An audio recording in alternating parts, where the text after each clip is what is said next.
Hello, hello, and welcome to the Finding the Unicorn in You podcast. What a beautiful day to inspire lives. My name is Dr. Jaime G, your host, and I'm so excited to have you here.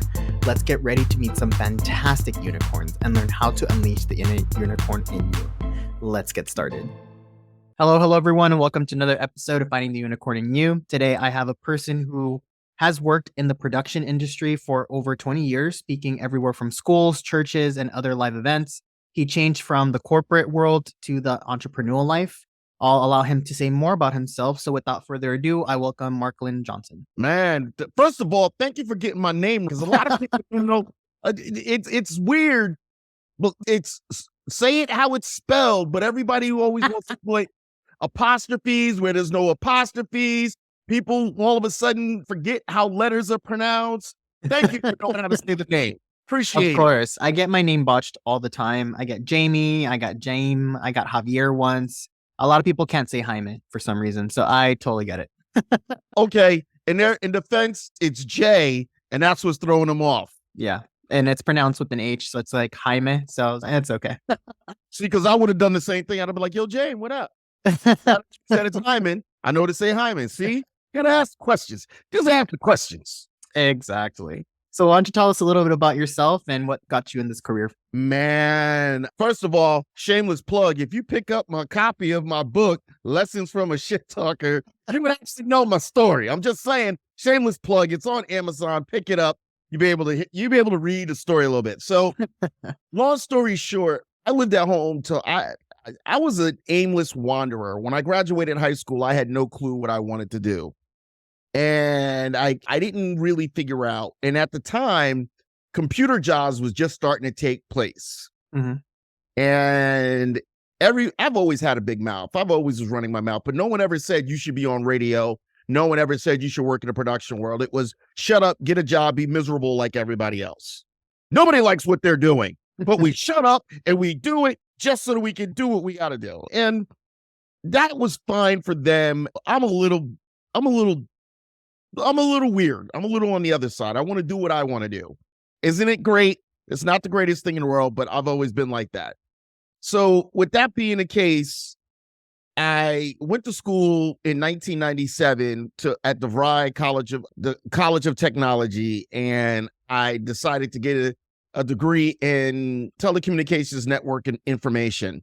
Mm-hmm. And from there, I ended up working in corporate America. And sitting behind a desk just never jived with me. But because I figured there's something wrong with me that I could never connect with the job. I could get hired by any job because I sound white. I don't care what anyone says. Over the phone, I sound white as hell. If you go by my voice alone, I got an 850 credit score.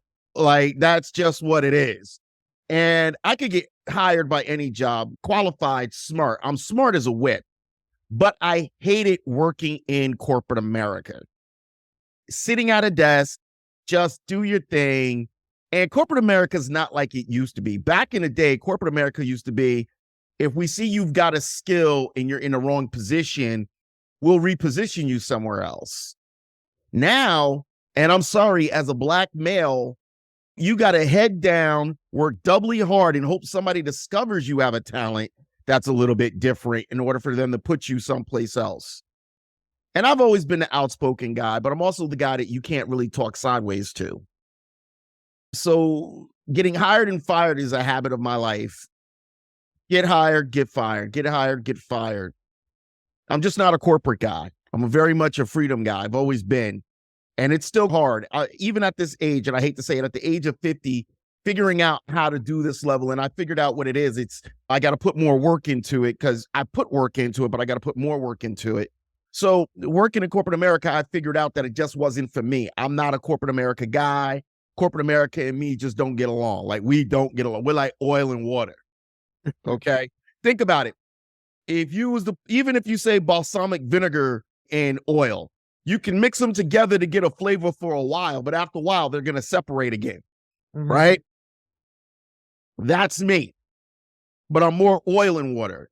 Corporate America is too regimented. It's too rules driven, and it's too, we have the keys to the kingdom, and if we don't want you to have the keys to the kingdom, you ain't gonna get it.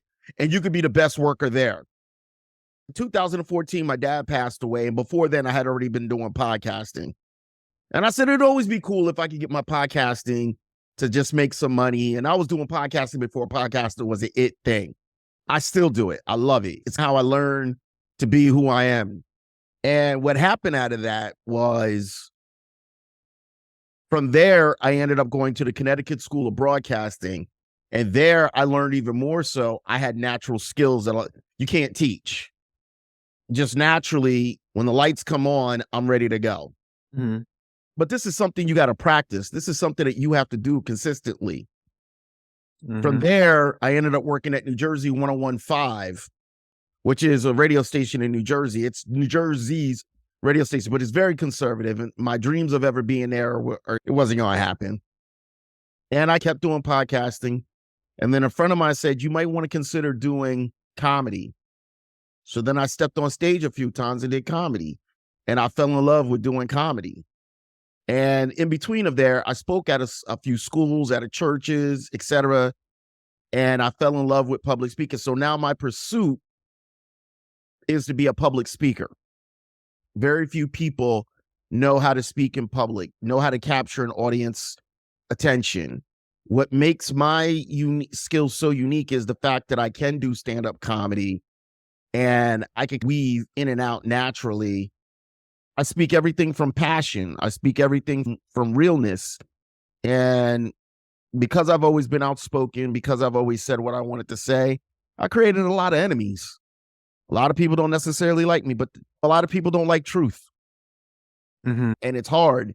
It's hard. Writing the 2 books. I got a 3rd book on the way, which I've got to finish off. A lot of people just don't like truth. Even I don't like the truth sometimes. Sometimes it's, damn, you're right.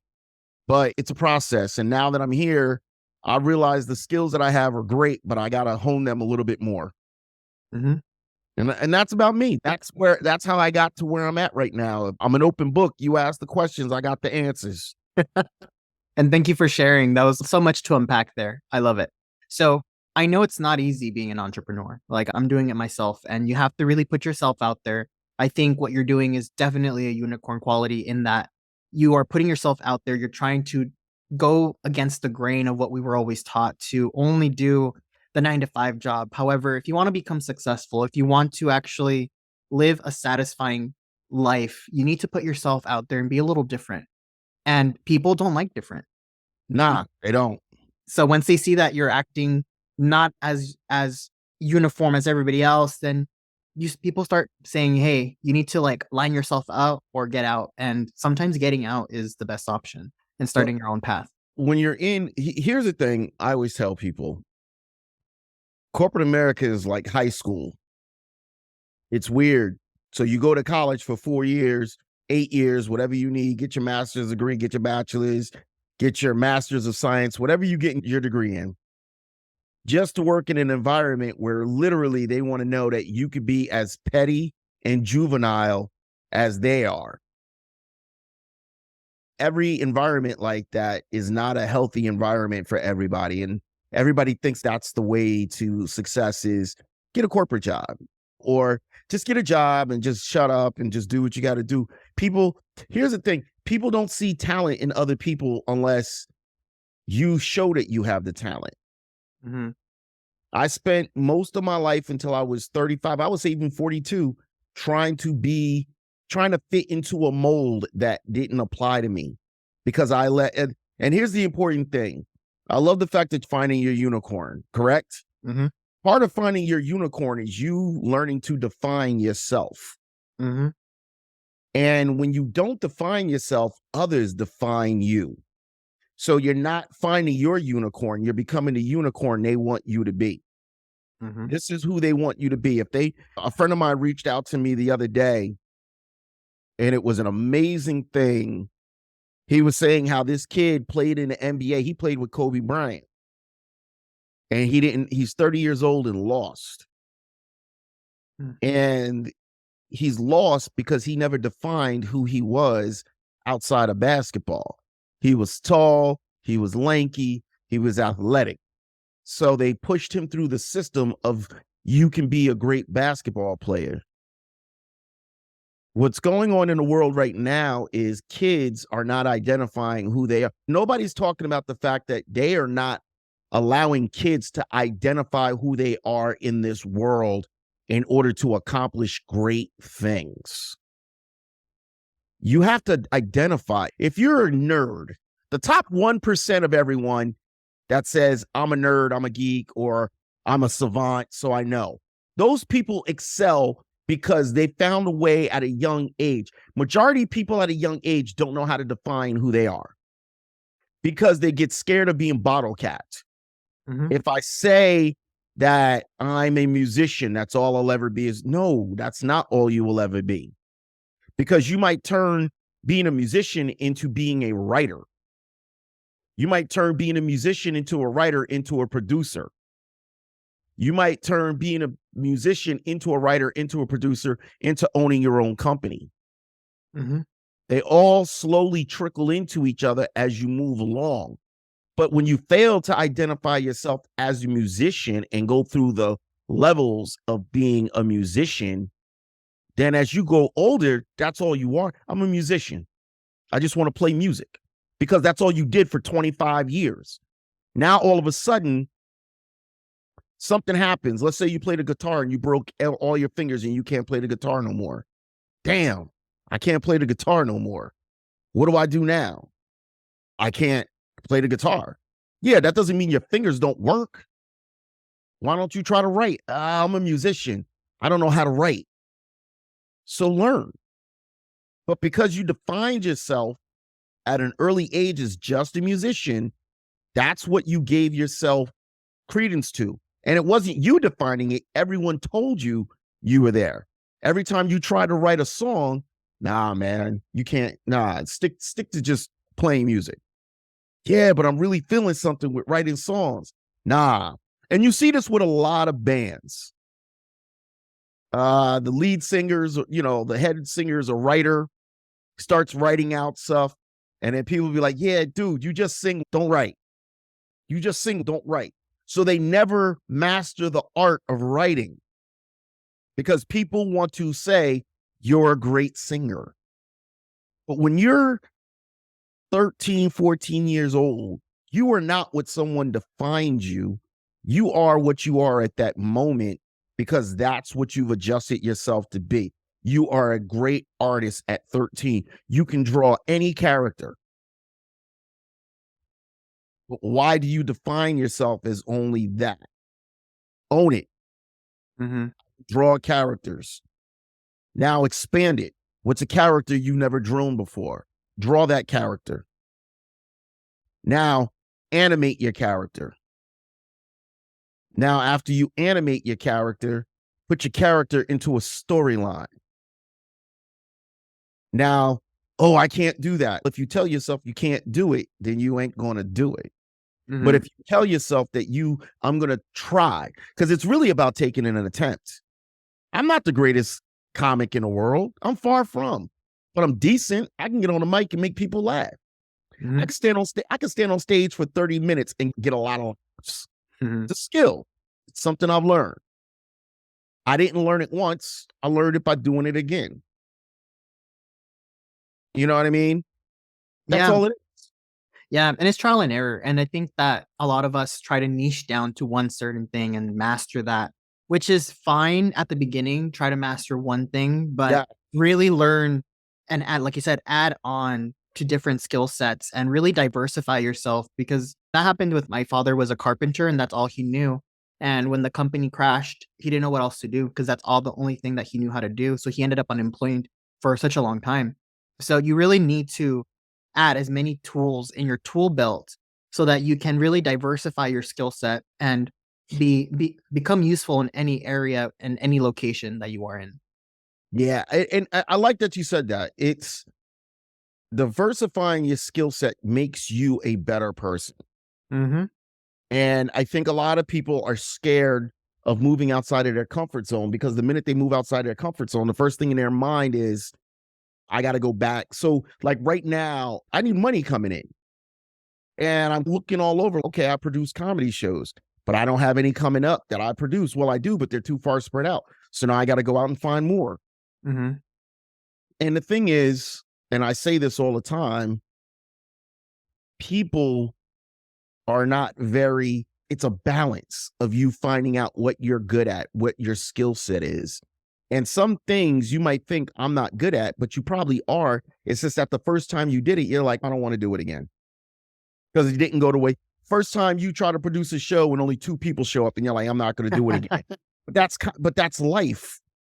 You got it. Like right now, I'm working on figuring out how to produce a show at Broadway Comedy Club in New York City. I don't know how I'm going to put butts in the seats, but I got a formula. Somebody else showed me how to do it. So why don't I do it? If they could do it, I could do it.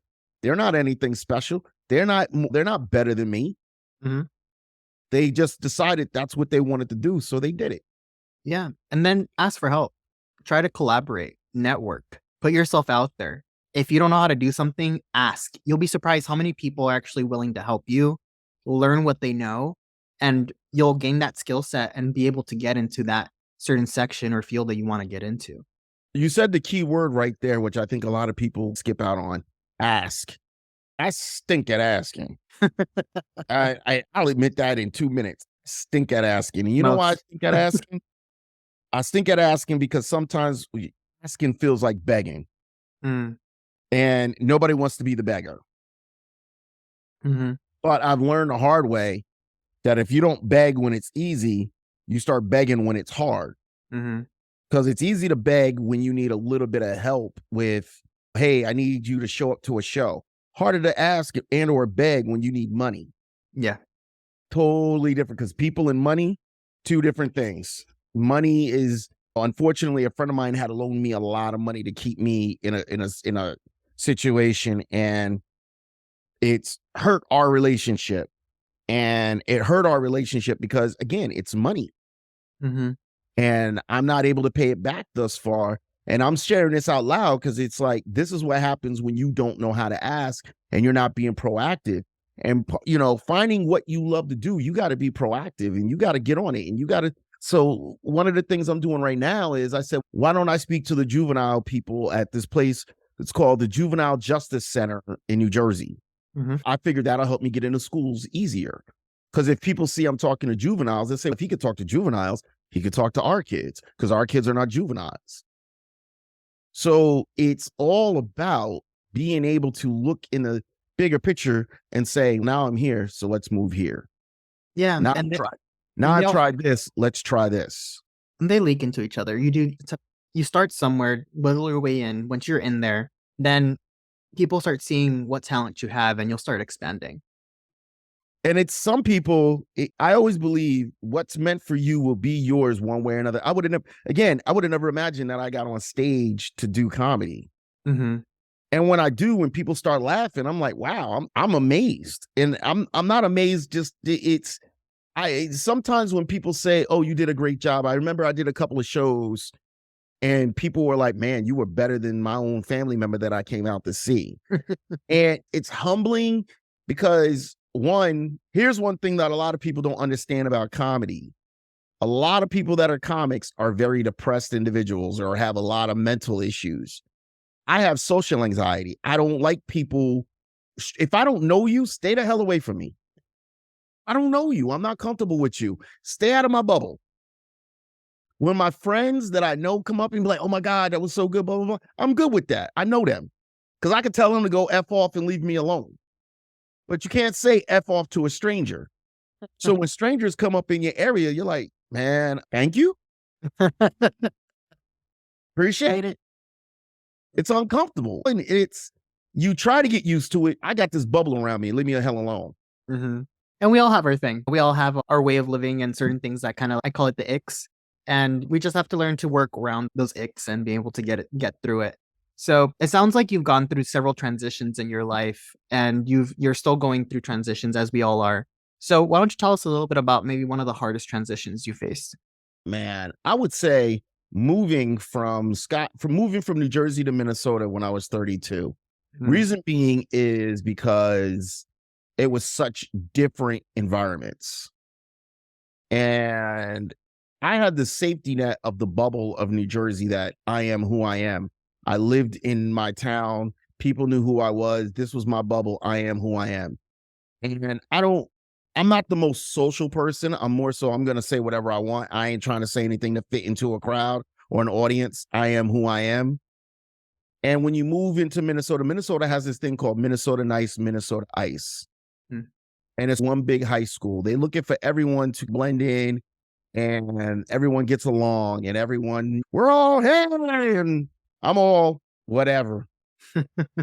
Whichever way the wind blows. But a part of that was also because I was still lost. I still hadn't found happiness. When people know you when you're not happy in life, people don't understand that they don't really know you. They know who you're pretending to be because you're still trying to figure out who you are. And I think, we always assume that everybody is being their authentic selves when we meet them. Most people are not. And most people have bought into being fake as hell from day one. They figure that's who they got to be to get along in life. They figure, it's what they decide they're going to buy into because this is who they want to be. Mm-hmm. I'm just different. I don't care. Never did. It's a wild thing to see. It's a wild thing to experience to some degree. I'm still learning to accept the fact that I'm just that guy. I walk to a different beat. But now I walk to a different beat with confidence. Now I walk to a different beat because I did write 2 books. I did go on stage at Broadway Comedy Club and make people laugh. I do produce shows and make people laugh. I do things that other people can't do. So when other people try to mock me, I just turn to them and say, why don't you do what I did? And when they say they can't, when they look at you and laugh, it's exactly. So you're mocking it, but you can't do it. I could probably do what you do if I wanted to do it. But 9 times out of 10, you couldn't do what I do. Mm-hmm. There's a sense of knowing who you are in order to be. You have to know who you are if you're going to do comedy, if you're going to do public speaking. You have to have a sense of self. And unfortunately, a lot of society has no sense of self. Mm-hmm. Again, I said it before, society's sense of self is this is what I've allowed other people to tell me I am. I'm a construction guy. I'm a plumber. I'm a banker. I fell into the family business, even though I'm not happy, but this is what I do. It's an amazing thing. Yeah, definitely. And let's say there's a listener that is listening to this right now and says they're feeling lost. They don't know who they are. What advice can you give them so that they can start discovering who they truly are? Here's what I'm going to tell you. 1, close your eyes and imagine what do you see yourself doing most. I'm 50 years old. I want to leave an impact and help people discover who they are. And not so much as discover who they are like they're lost, but so much discover where they fit in. So figure out where I've always saw myself on a stage, speaking to crowds. And it's a tough road to get there, really is. Over the years, I developed skills where I can edit video. My podcast that I do now is called Sunday. I've had 6 different podcasts. Mr. Direct's Real Talk, Beer and Politics, The Adult Conversation, Wacky Wednesdays, just different stuff, The Black Experience. And I will tell you, out of it all, you got to start. There's this thing that came across my feed not too long ago, and I said, what's the difference between a white belt and a black belt? Because the black belt's the highest. That means you know what you're doing. You've done your thing. The white belt, because you started. Hardest thing to do is to start. If you want to be a painter, go and paint some walls. You want to be a mechanic, go figure out how to change oils, change tires, all that kind of stuff. But start. The hardest thing you doing right now is deer in the headlights, looking for excuses not to do what you want to do. I'm going to say it again. The hardest thing in the world to do is to start. I'm going to do this. I'm going to do this, blah, blah, blah, blah. I swear I'm going to do it next year. Once I get everything in a row, once I get everything. There was a young lady that told me she wanted to do comedy, and everybody told her how funny she was. And everyone was like, oh my God, you should do comedy. You should do comedy. I gave her chance after chance, and I finally wrote her off. You know why I wrote her off? She always had an excuse not to start. She contacted me and was like, oh my God, I see you wrote 2 books. I see you doing shows. You said you was going to do it. You're having success. And I'm looking at it like, oh my God, I'm broke as hell. What do you mean I have success? But you got to remember, your level of success is somebody else's level of, I didn't know you was going to even get to that point. People look at success differently. And what I hope is when I tell you I'm a public speaker, people can hear my voice and they can say, wow, he really is a public speaker, because it's not BS. I'm telling you my story. I'm telling you what I've experienced, and I'm telling you how not to experience the lows of what I've done. I'm telling you how to experience the highs that's going to come along with the lows, but you got to start. If you're telling yourself right now, I always want to be a comic, then you should go on the internet right now in your hometown and look up an open mic. And if you don't have an open mic in your city, start one, because you ain't the only person in your town that wants to do that wants to be a comic. If you got to drive 25 miles to go to a mic, drive the 25 miles and go do a mic. If you want to be an actor, the internet, start acting. Look up some of your favorite actors that you love and start imitating them. And just don't do regular stuff. Write. I'm actually bored of writing because I write all the time. Like, I write all the time. But I have days where I'm like, nah, I don't want to. And I don't want to because I've been writing for so long. Like, I've got so much material that I need to go backwards. And now in my head, I'm tying jokes together. And like, this goes with this, and this goes with this, and this will go here, and this is still relatable, and blah, blah, blah, blah. It's what you do. But you got to start. Figure out what you love to do. I'm going to say it again. Figure out what you love to do. And then start it. If you tell yourself, I want to make soaps, go on the internet and look up how to make soaps. Go buy the ingredients. Your first batch is going to suck. Your first batch of soap, it's either going to be too pungent, it's going to be not enough soap, it ain't going to lather up enough. It's probably going to be, oh my God, why is it so rough and it's tearing my skin when I rub it on? But it's you starting. So now you experiment with, think about every dish you've ever had in your life. You can make macaroni and cheese is the most simplest dish there is. Everybody loves it. Unless they're lactose intolerant, then it's just farting and gas everywhere. But everybody loves macaroni and cheese. But not everybody makes macaroni and cheese the same way. When someone says, this is my personal recipe, they didn't wake up one day and say, I'm going to make macaroni and cheese. This is how it goes. They took the basic recipe and played with it and added this to it and changed this around and made this. They did things that are different. For instance, I went to cooking school, and I'll tell you right now, I can cook, but I don't ever want to cook for a lot of people because it stinks. But here's the thing about going there. When you go to cooking school, you learn this thing called a bechamel sauce. It's a cream sauce, right? If you make the cream sauce and you add cheeses, you automatically made your cheese sauce for the macaroni and cheese. Now, on the inside of that bechamel sauce with the cheese, you take some hot sauce and put it in the mixture. Now you got a spicy cheese sauce. Now you take your noodles and mix it with the bechamel sauce. It's now a cheese sauce.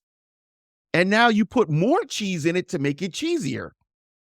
So now you got triple layers of cheese, or maybe different types of cheeses in it. Now all of a sudden you put some breadcrumbs on top. So now you bake it off in the oven, you cut into it, you give it to people, be like, oh my God, this is great. But you didn't figure that out the first time you did it. You figured it out the third, the fourth, the fifth, the sixth, the seventh, the eighth, the ninth. You figured it out because you started. You have to start. Think of what you want to do and start.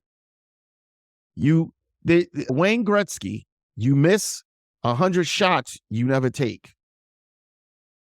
Wayne Gretzky, after hockey, after a game, there was this little side slot that was about this big, yay big. he would practice hitting shots into that little hole. Think about how big a net is, but he was practicing trying to get the puck into a hole like this. Why? Because if he can nail something that small, imagine how much easier it is for the net to be bigger, the control. Mm-hmm. Anthony Davis, who I still say is an overrated player for the Lakers, lost the game because his team lost the game and he missed 10 free throws.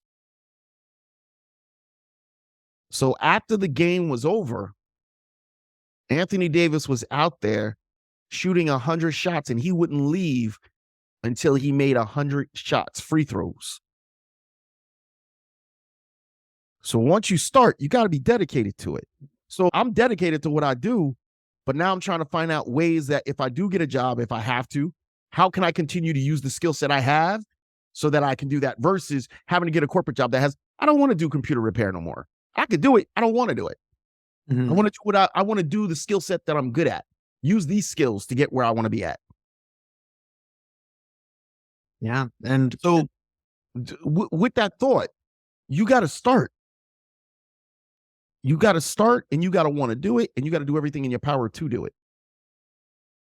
Great advice. Yeah. And if you don't start, a lot of people have fear of failure, fear of the anxiety that they get, and they get the nervous. But I always say, if you're starting to feel those feelings, that means you're about to do something brave and something that's going to be meaningful to you. So you just have to keep going and just put yourself out there. Embrace the different, embrace the fear, and really just try. What's the worst going to happen? It doesn't work out, then try something else or try it again and try it again until you master it. And if that's not your cup of tea, then try something new. Here's the thing about if you really want to do something. If you start working towards it, you'll figure out something else within that line. I didn't know doing comedy, you had to write. I knew you wrote, but I didn't think anything about it. Then I found out that good comics are writing stuff every day. Mm-hmm. Every day they're writing something. I've been writing on Facebook since 2006. When everybody else is, hey, look at my kids, look at my cars. I've been writing long-winded diatribes. So what did I figure out after that? I'm a writer. I can write. You might not like what I'm writing, but I can write. Mm-hmm. That's my talent. But you have to see that in yourself. If you decide, let's say you decide that what you love more than anything is video editing, right? Did you buy any cameras for your video editing? What about the software? Oh, you're trying to do it all on your camera. Okay. But how often are you doing it? How often are you actually putting an attempt to do it? It all comes down to you. It all comes down to the effort you want to put in to make it happen. And if you're not starting, you'll never know. Mm-hmm. Great advice. And we are running out of time, so I'm going to ask you the last question. It's been a fun conversation thus far. But in your opinion, what is the key factor that transforms an ordinary person from a person to a unicorn? When they tap into their inner strength. When you tap into your inner strength, you become a unicorn because now your talent will start shining everywhere.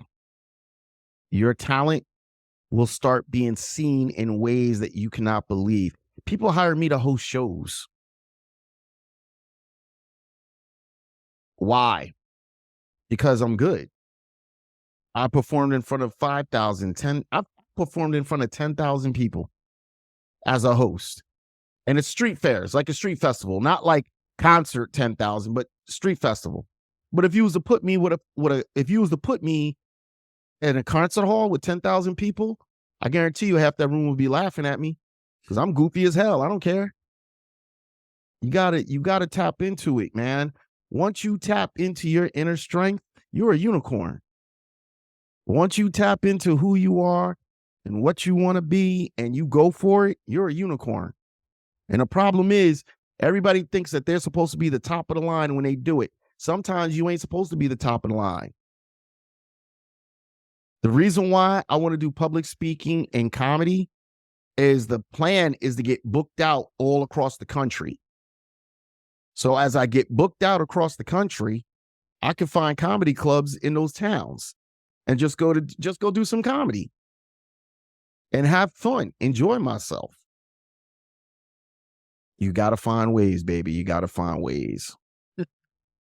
And for those that want to stay in touch with their work, or they want to buy your books, or just get connected with you online, how can they do so? Oh man, I got like 80 million hashtags. Do yourself a favor. Do yourself a favor and Google hashtag Mr. Direct. Hashtag MISTERDIRECT.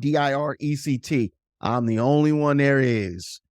Everything I've ever done has that hashtag on it.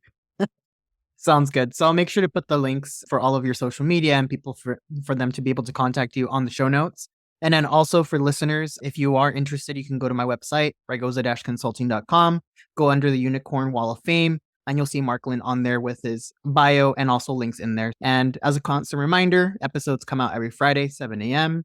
And don't forget to leave us a 5-star review. Marklyn, this has been such a good conversation. Thank you so much for being on here, and until next time. Thank you for listening to the Finding the Unicorn in You podcast. I truly appreciate you listening, and I hope you enjoyed this episode and gained valuable insights. If you like what you heard, please subscribe to our podcast and leave us a review on your favorite platform. Keep listening, keep learning, and keep growing. Until next time, this is Dr. Jaime Gabriel Raygoza signing off.